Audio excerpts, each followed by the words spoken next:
Okay, thank you. Welcome, everybody. So, as I was mentioning just before we went live, we have a special call meeting at 6:30.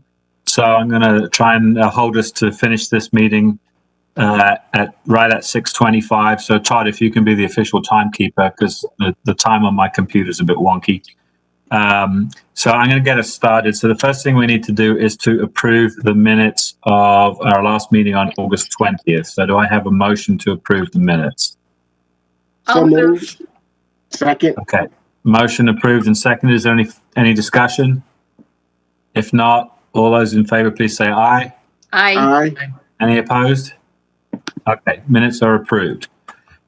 So we have 4 items on our agenda tonight. I'm not sure that we're going to get through all 4, but we're going to start off with the review of the short-term rentals. We had a memo come from our attorney's office. I did send you all an email earlier today. You may not have had a chance to look at it yet. That had come through our public comment system way back when. Let's have a look at the date here. October the 29th, 2019. So this is about sort of bona fide bed and breakfasts and kind of how to address them within the kind of the broader issue of short-term rentals. So if you had a chance to have a look at that, great. If not, if you could at some point, that would be super. So with that, I'm going to turn it over to Josh, if that's okay with you, Josh. Yes, sir. Good evening, everybody. Thanks for joining us. Our first item, y'all had asked us to, as staff, look at the remaining pieces of the short-term rental item. And so, in previous conversations, we've talked a lot about a software platform and collecting taxes with that and understanding the number of STRs that we have in our community. However, there were a couple other pieces to this, and so we've asked Attorney Hines to draft her memo. She sent that, but she's going to speak a little bit to that tonight and kind of those main pieces that are left to this item, which are, possibly the permitting process, looking into that, health and safety related issues as well. So with that, I'm going to hand it off to her. Hi, everyone. Thank you for having me tonight. I don't want to belabor the point and get into too much of the memo to the extent that you all want to keep that memo confidential.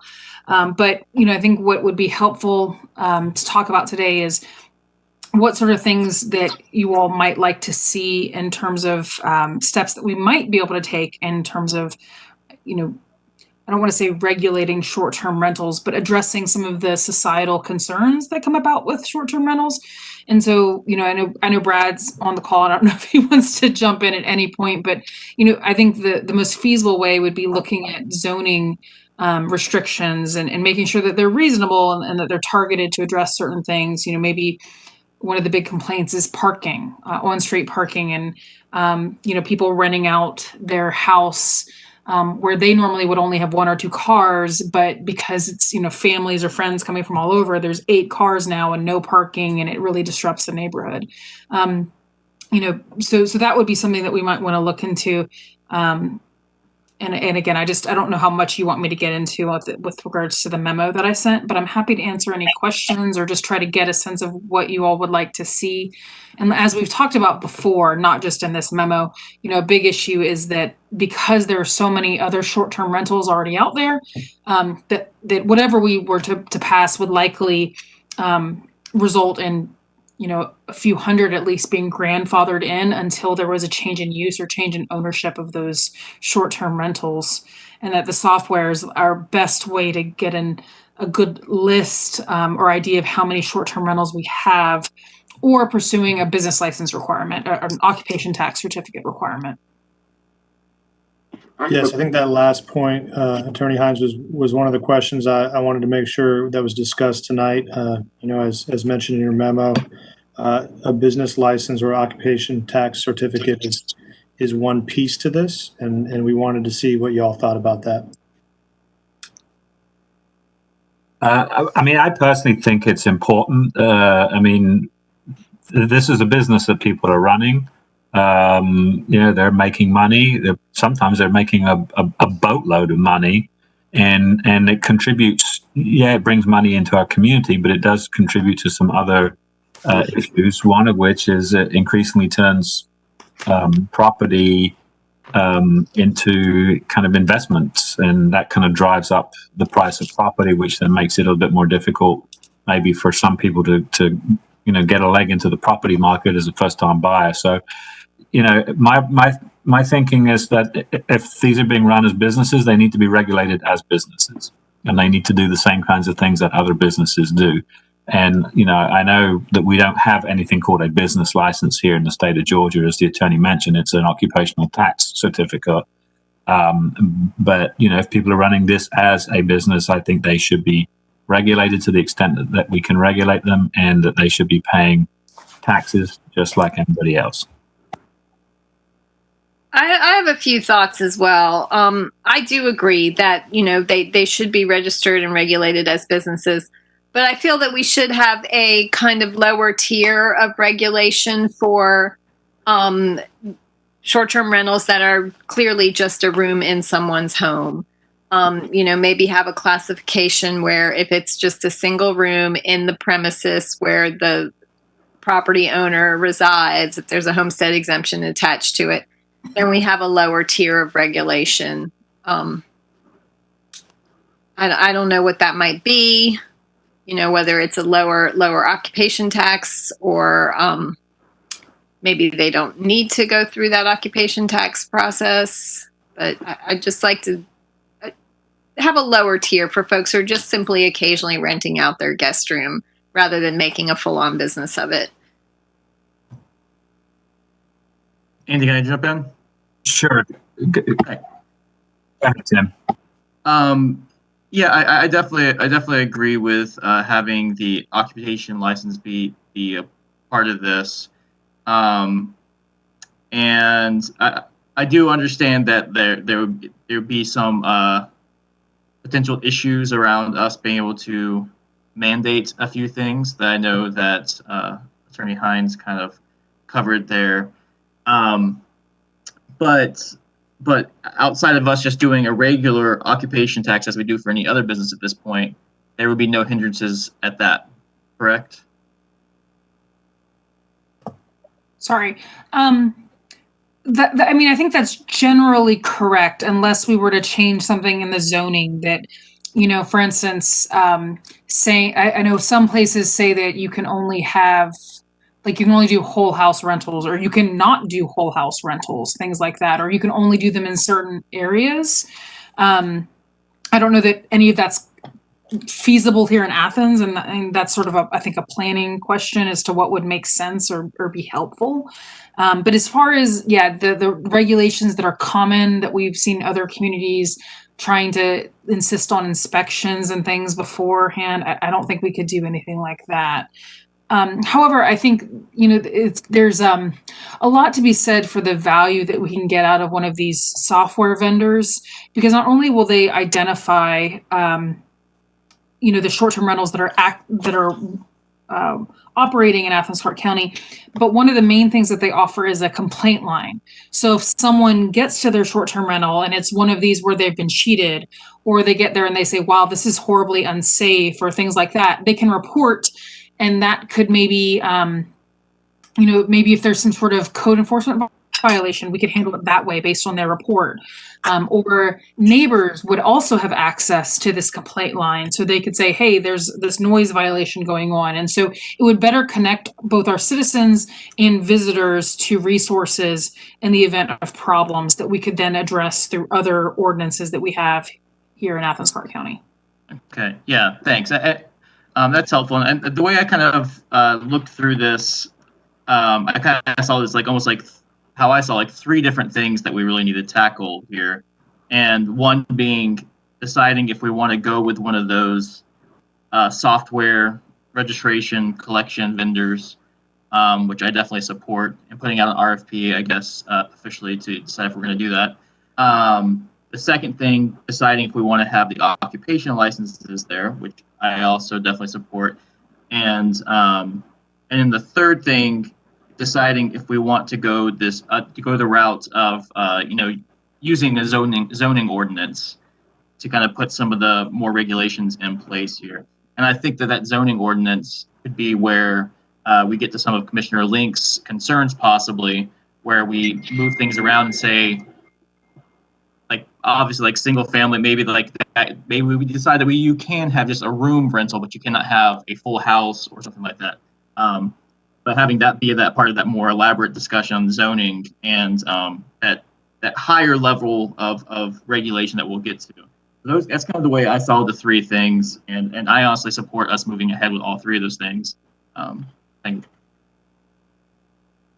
you. Patrick or Melissa? I am also interested in looking at zoning to regulate these, particularly when it comes to some of our more historic in-town working class neighborhoods to de-incentivize, these things being flipped into short-term rentals rather than affordable housing. I agree. I mean, to me, I think there are a couple of major issues, a couple of big issues to think about, and they're kind of different.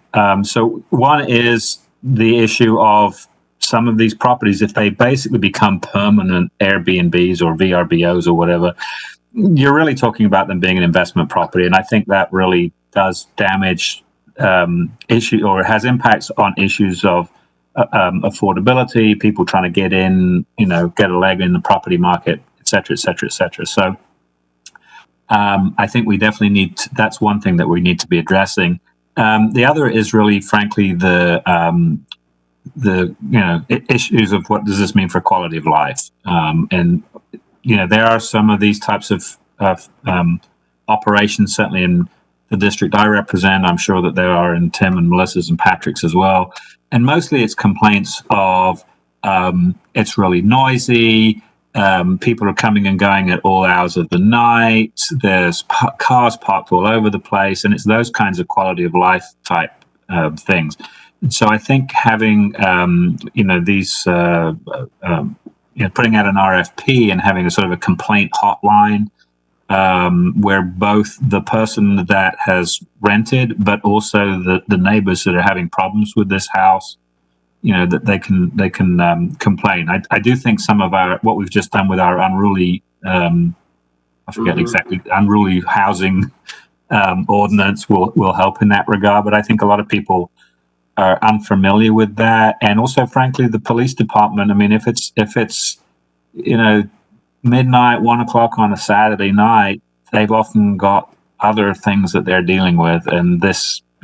As we just saw with the email from the manager today, following up with Commissioner Link, one of our officers couldn't respond to one of the complaints on whenever the evening was because he was off dealing with a shooting.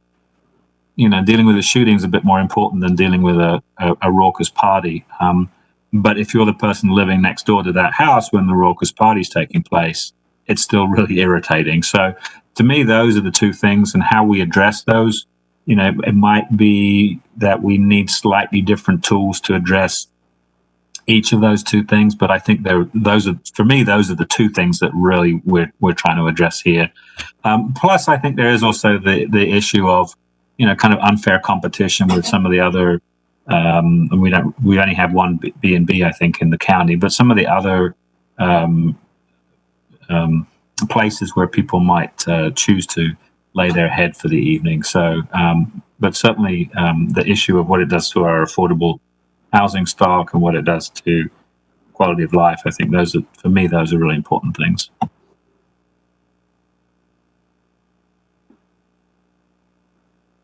All right, that's really helpful to hear. We appreciate y'all's feedback.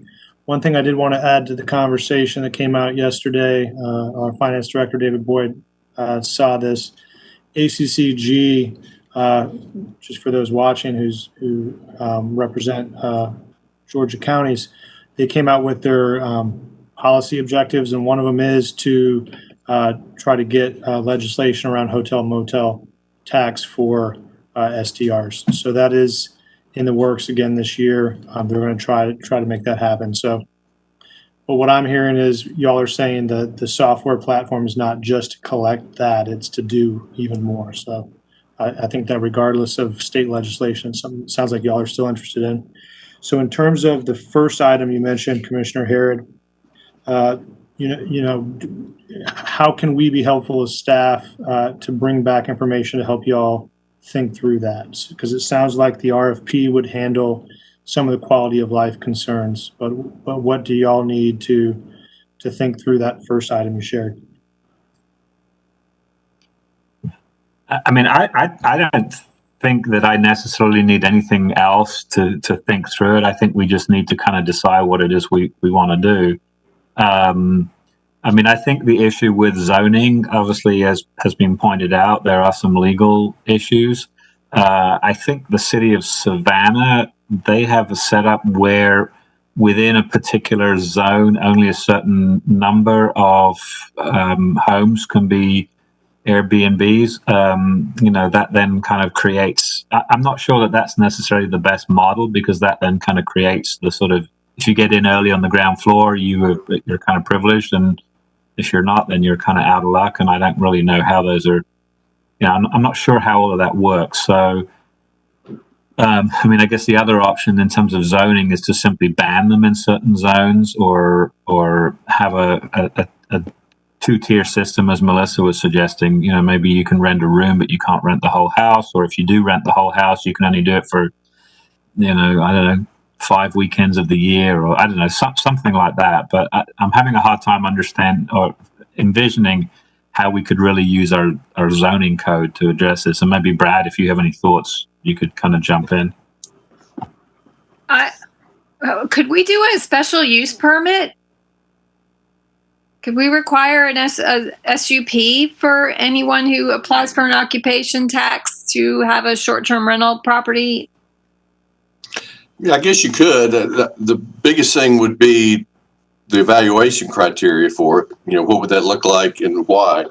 I think you guys have kind of touched on the biggest issues. There's really, to me, there's 4 major categories of these short-term rentals. Like you said, Commissioner Link, the person that rents out a room occasionally, I see no real impact to your neighbor on that if you're living there.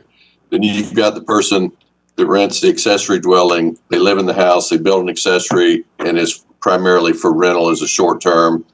Provided the owner is still on the property, you tend not to have a lot of problems there. The one that rents the whole home 6 times a year for football weekends and gets out of town to make a lot of money, kind of a pain for those 6 weekends, but still very different than the person that buys the house. Nobody ever lives there except for short-term rental purposes. And then if you're a neighbor, you're constantly dealing with a revolving door of neighbors that you don't know. And to me, that's the most egregious of the group. How we would regulate that through zoning, if you could somehow tie it into owner occupancy or something to be able to use the whole house. Because the other component that's getting ready to come to you guys through the mayor's charge to the planning commission is kind of to have you look at a much broader approach to the allowance of true accessory dwellings that actually are allowed to have kitchens in them as a means of additional affordable housing. And while there's a great opportunity there for the affordability option, that is equally as much a short-term rental option. And you can probably make more money as a short-term rental than you can renting it to somebody at an affordable price. So, things to look at, but I think we do need to get a grasp on it. Maybe we could bake into it a clause that says if you rent it more than X number of days within a 6-month period, then it's considered a short-term rental. Yeah. And then it's just, and maybe the software will do that, but it's just a matter then of, there's probably 400 or more of them out there now, how to track those and to determine whether or not, how many days each person's renting. That would just be something that would have to be looked at. Yeah, I mean, I'm sure that software could easily determine that, how often these places are rented, and we could come up with, it could even be a fairly low number that's kind of drafted around the idea that there are a whole lot of people out there just renting out for football weekends and maybe graduation weekend and, a scant handful of other regular occasions. I'd recommend that we kind of break these two things away from each other. I definitely think this needs to go, and we need to look at the zoning as a tool to regulate these. And for that, I think it's best that we just recommend that this goes to the Planning Commission for recommendations. And then to me, the other half of this, which I feel like we are ready to go ahead and move forward on, and which actually needs to be in place for us to even do that zoning talk, is we need to have an idea of where these things are, how many there are, and again, there's possible grandfather these things in. So what we absolutely have to do is have one of these registration software companies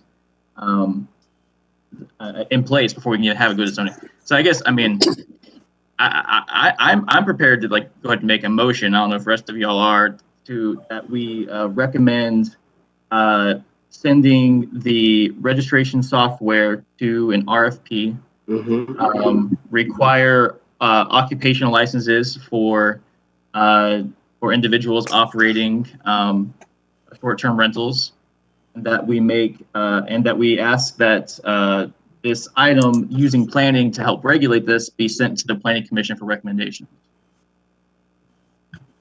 I would be supportive of that. I think what Tim said makes sense. I don't know whether as part of the motion, or Brad, maybe you can just communicate that, when the Planning Commission is looking at this, to just make sure that they are aware that there are really these kind of 4 different categories that you mentioned, and that perhaps each of those categories might need a slightly different set of rules and regulations to address them. So I don't know that necessarily has to be part of the motion that Tim made, which I think is a good one. But I think that does need to at least be communicated to the Planning Commission, so that when they start discussing this, that they're a little bit further down the road, so they're not just kind of coming at this out of fresh whole cloth. Well, and I will, and it gets a little bit complicated. I think Chris just asked me the question too, as it relates to the utilization of your home as a short-term rental. At what point does it become a home occupation? Does it not? Do we call it a completely different use that then still requires the OTC, but it's not considered a home occupation? Those are all things we'll have to look into, and it may be that different levels of those uses carry different requirements. But I think the issue of what we're going to find out quickly, a lot of the communities that try to restrict these, the first place they go is, well, we're not going to allow them in our single family districts. I think the vast majority of them that are out there right now that are going to be grandfathered once we adopt regulations are in the single family districts now. I think so. It's an interesting challenge, but I'm not sure we go there as much as just regulating the different types with different criteria. I agree. Okay. I think that, some of them are less likely to be nuisances in single family districts where you have large lots. You don't even know what's going on in your neighbor's property. It's those in town districts where houses are right on top of each other. And there tends to be a lot of multifamily zone, single family type neighborhoods. Mm-hmm. I second Commissioner Denson's motion. Okay, so we've got a motion and a second. Can somebody just read back to me, or Tim, do you just want to restate your motion so we're all clear what it is? Sure. That we recommend to the full commission that we put out an RFP for a registration collections software, and that we go ahead and begin requiring occupation licenses for anybody operating short-term rentals, and that we ask that this be sent to the Planning Commission for recommendations on how we can use zoning to further and better regulate short-term rentals. Okay, super. And Patrick, you seconded that, yes? Yes, sir. And Josh, does that give you enough to work with? Yes, I think so. The one question I would have is, in terms of the RFP, we can start the RFP now. Not a problem. We can work on that. There's no funding right now for this system. We obviously will recognize some revenue from that, but that will require a budget amendment. But I can work with finance. We can kind of iron out those details. But all that to say, the occupation tax. Are we waiting until the software is in place to kind of roll that out and then tie that in together? Kind of the timing is kind of my main question. I'd want to allude to that in the recommendation. I mean, I personally think that, that there are people that are operating at present without an occupational tax certificate. And I don't think that we necessarily need to wait upon the software. I mean, I think the software will give us a better idea of exactly where all of these are. But certainly, I'm sure we know of some. And for those that I think if we put the requirement in place right now, once it's in place, if you don't have one of those, then technically you're violating the law. But I can see that Sherry wants to jump in, and then we'll vote on it. Well, I just wanted to make a note, and Chris may be the better person to speak to, but I'm actually not sure that anything really needs to change to say that they, need to be paying the occupation tax certificate. I think we've kind of always recognized that this is a business. We just didn't have any ability to enforce, them doing it. That's what the software gives us. And I don't want to put Chris on the spot, but if he can speak to that, I certainly welcome it. Chris? Yeah, I would agree with Sherry that there's that you don't have to do anything different for them to pay their occupation tax certificate. So I would agree. Okay, does that answer your question, Josh? Got it. Thank you, everybody. Okay, so if everybody's ready to vote, I'm going to ask all those in favor of the motion, please say aye. Aye. All those opposed? All right, thank you. So then the next is that we are going to talk about the review of the policy of naming of public places. That's next on the agenda. I guess my question, that's probably going to be a long discussion, and we're now kind of coming up at about 10 to 6 or so. Are the other two, do you think, going to be shorter, or do we keep the same? Well, what we could do on the second item, I know both Kent and Brad have worked on drafts, and we can send you their drafts. I think what would be helpful for the second item. We have them. Right, you have them, but Kent has a couple items that he'd need feedback on to finish a draft of his. So the question is do y'all want to just let us email those and give Ken a couple minutes just to get some feedback so he can adjust his, or what would you like to do? I mean, I think if there's anything that staff needs from us in the short term, we should go ahead and discuss it, even if we don't finish out discussing the entire agenda item.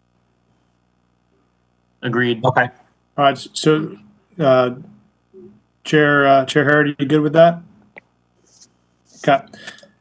So I'm gonna hand it off to Kent. Brad has sent you a draft of his already, and so I'm gonna hand it off to Kent and let him ask a couple questions, and he's got a document we can share as well to walk through those if he wants. Thank you and good evening. I'll be brief on this. I did some more research. There was 7 more agencies plus University of Georgia, and I shared all those links with you guys, all those policies. The 2 items that still remain on the table, one is the proof of community support, and the other being naming after individuals, be it living or deceased. As it's stated in here, it seems to be the most popular thing I'm seeing across the country is proof of community support was coming in the form of a petition within a certain radius. And it's a matter of how many people do we feel comfortable with. And I've seen the radius being within 1 mile of a park, which is very common, or a park or the location. Or in some cases, like the city of Detroit, it may be within that same zip code. So if you all are comfortable with that being a method of proving community support, it's a matter of, do we want to put a range on the number of signatures depending on what they're naming? Or do we want to set a number, and would it be within zip code or would it be within 1 mile? Any preferences there, and is that an issue you would like to discuss? I think 1 mile is a good radius. I mean, I think when you get on zip codes, you could have a facility that's on the edge of a zip code, you know, and I agree. Yeah. I agree, Commissioner Link. I thought the same thing. So I like the idea of the mile radius myself. Any preference as to a number of signatures that we feel like validates community support? Well, I agree also with what Melissa said in terms of I think that the radius rather than the zip code makes more sense. I'm looking at, I guess, the memo, Kent, that you wrote, and then something with regards to the proposed street name changing policy, which I guess has come from Brad. And so that gives a number of 75% of all property owners providing a supporting petition. I mean, I don't know if 75% is the right number, but I think in some ways it makes sense to have a common number across all of our kind of renaming things. I don't know what others feel. And then, Ken, in your memo, you talk about signatures obtained from residents 18 years and older, whereas in the proposed one for renaming public streets, it talks about property owners. So again, maybe there's a good reason for having them being different, but maybe there isn't. So I'd be interested in hearing what other people have to say on those two issues. Does anybody else have anything to say before I chime in? Chime away. Okay. It just occurred to me, like if we go with the 1 mile radius, say you have a facility that's kind of out in a rural area. You go with the 1 mile radius and there's, you know, relatively few property owners or residents in that area. As opposed to, say you're naming a facility right smack in the middle of town where you've got a lot of density. You know, I think you could run into problems where if you go by a percentage of residents in that area, you know, I just think I think just sticking to a number, you know, a couple hundred even, or I don't know, or maybe you look at a percentage. I don't know. I think that's something to consider, though. The fact that, you know, if you're talking about a facility in a rural area versus an urban area, and the number of people that will be captured in that radius. Honestly. I think you'd have to go with percentage, though, kind of on the same reason what you're saying there is, though, like some areas are going to have just more residents than others. Yeah. So it might be more difficult for a rural area to hit the threshold. If we're not talking about percentage, we're talking about a solid number in a wooden urban area. I do have, I guess a question about the 1 mile radius, which that comes to me like we're talking about like a street or something like that completely makes sense. If we're talking about a large facility that is really designed to serve the entire community, then I'm not as sure. Like if we're talking about like if somebody was pushing for Bishop Park to be changed, I would say that people outside of that 1 mile radius use it just as much and would need to have that say also. So I agree with that for smaller things. If we're talking large facilities, large parks, I think 1 mile radius might be, I kind of go to, I do kind of like the zip code a little bit more there, if I'm being honest.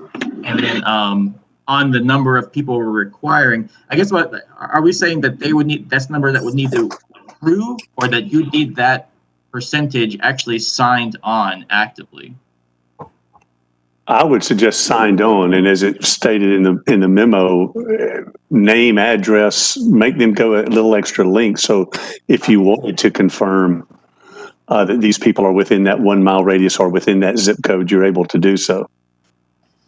I guess if we're going to go with that kind of structure, I would like us to be a little bit consistent with what we do in other ways, and say how we do the neighborhood traffic calming program. looking at similar percentages and requirements that we have for those other kind of community-led requirements, and have those requirements be consistent with this policy too. Okay, I'll be glad to look at those. I think the LRC is weighing that one right now. That's true. Okay, the other issue was, before I move on, was there any other comments about? No, the only comment I had quickly on that, I think there is a little difference in a park renaming, for example, than a street renaming, in that, somebody that lives 2 blocks away from Bishop Park may totally care about a name change, and they may not. And if they don't, they're really not affected. If a street name change is approved by the commission, whether you agree or not agree, you are affected, and there are things that you have to do, which I think is why they push that number so high on the streets. Those are property owners with those addresses, 75% approval. Yeah. And that is to apply, just to get the whole thing started. So, it kind of keeps these things from getting in front of you all with a lot of community angst. If there is not support, they never get here. Yeah, I mean, I think the threshold definitely, that 75% for a street is, it makes total sense. But, for a recreational facility or any kind of public facility, I think should be a much lower threshold. Because it's true. I mean, it's not really a direct impact on any one person. Well, and that, when I raised the question, it was really more of a question than me having a fixed idea. I mean, I think that, listening to what Brad has just said, I mean, I think there's a logic to maybe having a different percentage for streets as opposed to some other facility. I mean, I guess if you're going to have 75% for streets, for some other facility, the percentage needs to be somewhere between 51 and 75 then. That's the only thing I would say. Maybe what a policy might work is a hybrid where you you set a certain number to express community support, but a certain percentage of that number must come from within that 1 mile radius. Repeat that. That's interesting thought. Go ahead, Patrick.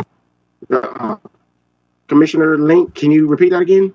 Maybe a hybrid approach to renaming facilities, not streets, but general public facilities that are used by the public beyond just those folks in that neighborhood, would be to do a hybrid approach where you set a certain number to express community support. Say it's 200 people, you need a petition with 200 signatures, but say 25% of those signatures must come from within residents of 1 mile radius. Okay. That's an interesting way to look at it. Because, yeah, like Tim said, there are folks, I mean, I use Dudley Park a lot, and Sandy Creek Park a lot, and I live several miles from Sandy Creek. And I would care, I would care if it was renamed. Well, of course, down in the other items, research to consider, there was a mention about some agencies, there was 2 anyway, that require a 60-day public notice. And I don't know if there's anything that y'all picked up on or would even be interested in. So it could catch the rest of the people as well. I think I definitely. Go ahead, Melissa. Yeah, I was just agreeing with him. The public notice is a good idea for anything. Yeah. I agree. I mean, I had seen that in all of the materials that we were sent, and I think having some, whether it's 30 days, 60 days, 90 days, we can back and forth. 60 seems reasonable to me, but I definitely think there needs to be some period of public comment after this name change has been proposed. I do think there needs to be some period of public comment. Okay. All right. Well, moving on to the next topic quickly was about naming after an individual, be it living or deceased. Most everyone agreed to primarily naming it to someone after they've been deceased, ranging anywhere from as short as 30 days to up to 10 years. Unless that deceased person is leaving some kind of financial contribution, then the period of time could be waived. I guess it's kind of, the question is, how long does it take for any potential skeletons to come out of the closet, so to speak, before you feel comfortable in naming something after someone else?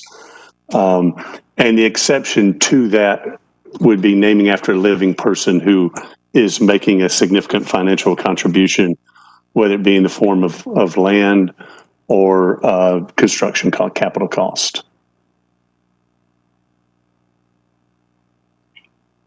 Any preference or ideas there as to naming after deceased person in a length of time?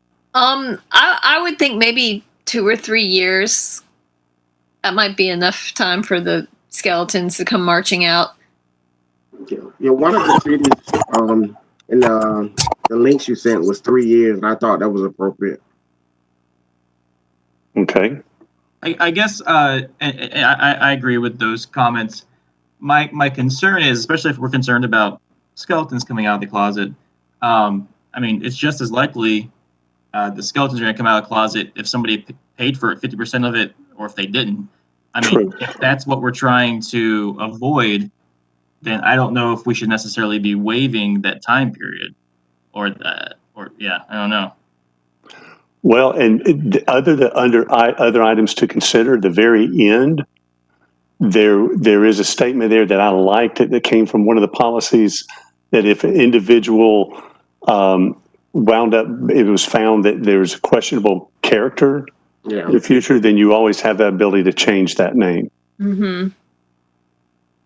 Yeah, I mean, I think there should be some loophole for an out, if you know, especially if you have a large donor who donates something under the requirement that you name it after them. They turn around and, you know, become a mass murderer or something. You want that out. This happened in the city of Chicago with one of their parks, as a matter of fact. Yikes! Turned out as a pedophile. Ugh. Yeah, that's a scary thought. I mean, I completely agree with that. The only question I would have, and I'm not sure if Sherry's still on the call or not, but what legal obligations we might have if we accepted a whole bunch of money from somebody to rename something, and then later on we find out they're a mass murderer or a pedophile or whatever, and we change their name. Are we obligated to give the money back? That's a great question. I have not personally researched that, but my guess would be that this is a common issue and that there are probably clauses in the contracts that indicate that basically if there's anything that would be, I'm not trying to say defamatory, but moral turpitude, I think, is the word. Right, exactly. That it would probably be considered forfeited or something like that. But I'd have to research that. I just don't know. But that would be a guess. I mean, with that proviso, I think what we're talking about here makes sense. And do you have enough to work with, Kent? You're on mute, Kent. There was one other quick item, and yes, it is enough for me to work with. I can come up with a recommendation for you guys, a new draft of the policy. That other item that was toward the end of the memo that caught my attention was the potential for sharing the cost of making a name change. There's some cases where actually the burden would be on the person to raise the money that was requesting it, or the group or the person. The other was that it could be shared costs based on the agency's current budget and their ability to pay. And to give you an example, our most recent naming of a park cost us close to $16,000, including a bronze memorial plaque. But there's multiple signs that have to be changed when you do something like this. So that was an item that I didn't know that might be intriguing to you guys or not. I mean, being able to raise that kind of money in some communities is hard. Yes. And there are certainly very worthy people in those communities that are having their names put on stuff. So I'm reluctant to attach that kind of burden to it. You know, I think that when you exhibit broad community support, it's kind of the blessing from the public to use those public funds to change the signs or whatever.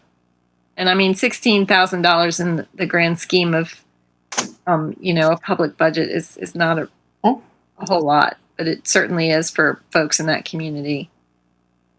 Okay. I would tend to agree. I mean, in a lot of these projects, I mean, sometimes they're renaming, but sometimes they're brand spanking new projects, and oftentimes they're funded through SPLOST. So maybe that becomes part of a budget line, the costs of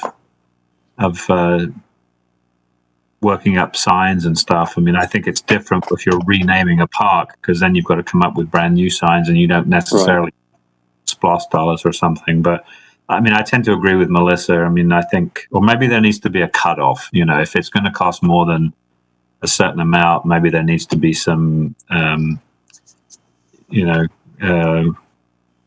cost sharing or something like that. I don't really have a fixed idea right now. I mean, I think in general, I think there's something that we should just use, government resources to do. But there may be a time when it's such an expensive proposition that we perhaps need some cost sharing. 12 minutes. What if there was if it wasn't a requirement, but maybe on the application or in the policy there was a thing just asking like, are you willing to have some kind of cost sharing or cost matching, maybe from making breaks? They could also be like sponsored, where somebody basically has got some money, but because all these things are going to be coming before the commission anyways to see if we're going to approve them. And I could see that there was one where like really on the fence, but they're like, oh, they said they'd pay for it. And you're like, oh, okay, sure. So maybe it could just be a question that could be a consideration that could be part of their application for it. Contributions are always welcomed. All right. Well, you've given me enough to work with. I'll come up with a draft for the next meeting, and I'll point out some of those changes for you all to consider. Okay, thanks. And then Brad's already sent a draft, so y'all have his. So I don't know if Brad had any questions or if we're good on that. The only question I had, I think y'all have answered. It was also involving cost of changing all the blades on street signs if a street name gets, but I think if they go through that full process, it sounds like you would be willing to cover that. So, I mean, I'm happy with what you've come up here with, Brad. The only question I do have, and I don't know that we'll have an answer to that tonight, is you had sent an email that, because I think at our last meeting, I had asked how many streets do we have presently where we have two streets with the same name and at least there's some kind of confusion. Obviously, in that instance, I can't imagine either of those two streets voluntarily saying, yes, we're going to go and get a petition and get 75% of property owners to change the name of our street. Do you have any ideas about what we might do there, or do we just continue to live with the current status, and if it's confusing for the post office and Amazon delivery people and out of towners, then that's just the way it is? I mean, I guess my thought on that would be that what we're trying to establish is a policy to allow members of the public to bring forward a change. And like we've talked about before, most of the time with those duplicate streets, it's a group on one of the two Edgewoods bringing forward a request for the other one to change. But that never takes away your right, nor the planning department's right to bring forward to you a request based on, 911 response problems or something else, saying that we think this needs to be changed for the following reasons. And you have absolutely the authority to do that. Okay, is everybody happy with where we're at on this item then? I think so. Okay, I'm assuming silence from Tim and Patrick. This means you're okay with this. So then the next one is the transit advertising program. Yes, sir. So it's 6:21. So I know that's the time check for you all. So I know Butch is here, and we appreciate it, and we appreciate staff from TPW being here as well for the next item. I think we're almost at our time. So with these last two items, GOC, I was wondering if maybe what we could do is just hear from you of what you would like to see. Butch has an intro slide deck for his that we can email you. He's got some good reference materials we can email you as well. Those are things we would have talked through if we had time. Obviously, that's not the case. So I think the stormwater item would be good to just talk about what's behind it and what y'all think we need to be working on that front. The transit advertising, I think we've heard more about recently, and y'all have, Mayor and Commission have touched on this policy recently, but just wanted to see if, with the last 3 or so minutes, if that would be a good plan of action. I mean, I think it would. I think in terms of the transit advertising, I think we're mostly on, maybe we're all on the same page. I mean, the proposal that Tim put forward recently about increasing the proportion of our buses, I think that was fine. I thought the bigger issue was the legal issues about getting to pick and choose between certain types of adverts, and maybe that's something that Butch has some experience insight on from other communities, but I think it's also something that we would need to really get a clear set of guidelines from our attorney's office. But I don't know what the other committee members think.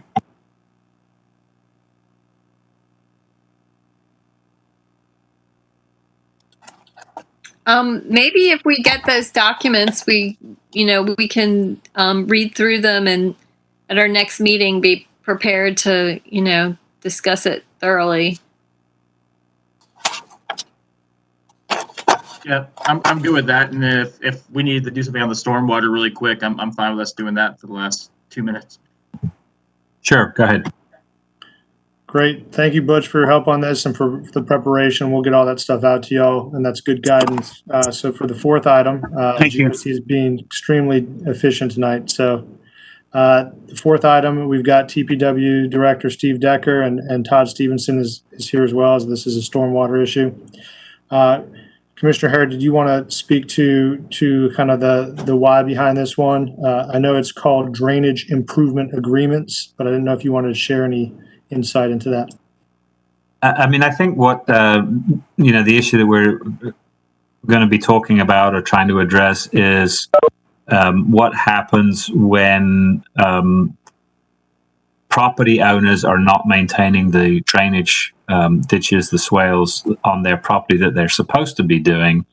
And so I think this kind of ties in with the broader conversation that we've been having over the last couple of years or so about, do we want to extend some of the resources from the county to do that? So at the moment, there are drainage improvement agreements wherein, if I remember correctly, the property owner provides the materials and we provide the labor. Is that have I got that the right way around, Josh? And so, I think the issue is, well, what happens when the property owner is unwilling to maintain infrastructure that's on private property, but that is an integral part of our stormwater system? And that's my understanding of the issue. Is that from the communication I sent to you, Josh, from the mayor? Is that yours as well? Yep, that's my understanding. Steve, do you want to speak at all, just to clarify anything on that front? And to be briefly, I would rather that Todd has a lot of experience with this, and he could probably answer that real quick. You're on mute, Todd.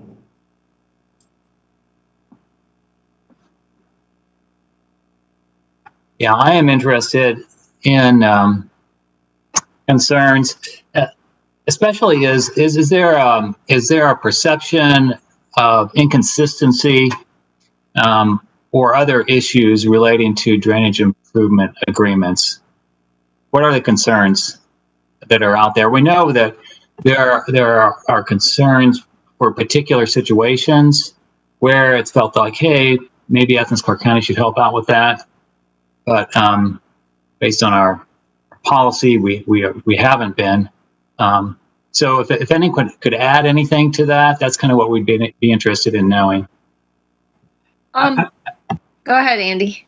I think that's partly it. That one of the complaints. Well, I guess there's two complaints I hear. One is from you have two private property owners, and there's water coming from one property owner onto another property owner's property, and it's happening because the first property owner has not maintained the infrastructure in the way in which they were supposed to. And up until now, basically, the legal advice that I've been told to give people is this is a private matter between two private property owners, and you're going to have to hire your own attorney to figure it out.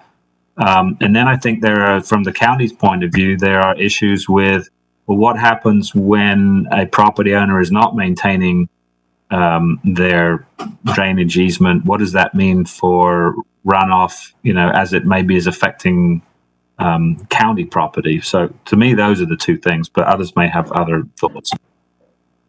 My main issue here is when it comes to those drainage swales that are actually collecting public infrastructure runoff, and the culverts that go under folks' driveways. From what I understand, private property owners are responsible for maintaining those culverts, and if they don't, it can have a big impact on neighboring properties. So that's one particular item that I'd like us to discuss. All right. I agree with Commissioner Link. Yeah, and in the same kind of way. I mean, I definitely have some of those. What I've got the biggest complaints with, and I know Commissioner Hamby talked about this a little bit, is from some of the runoff coming off of public right of ways that is going on to property, and a lot of times this comes down to the developer, when they built the property, didn't build it correctly and didn't put the infrastructure in place. But of course, the homeowner, they purchased it, did not realize that. And so that's the situations I've been dealing with. And then people saying, well, this runoff is coming from the street over there, or from these intersections, or sometimes from this neighbor. And so finding a better way to deal with that extremely challenging problem. So I think if you want to put that all into one big ball of wax, it's how do we find a better way of making sure that the drainage infrastructure is properly maintained so that it works.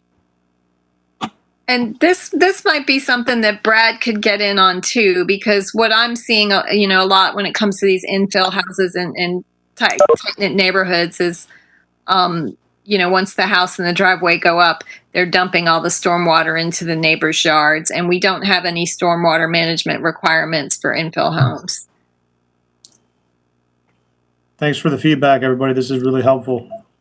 I know we're at 1 minute till your special session. I think I'm going to call for a motion to adjourn because we're going to go into another meeting in a minute. So do I have a motion? I'll move. Second? Is there a second? Second. Okay, all those in favor, please say aye. Aye. Aye. Anybody opposed? All right, thank you all. See you in a minute. See you in a minute or so. Thanks, everybody. Bye.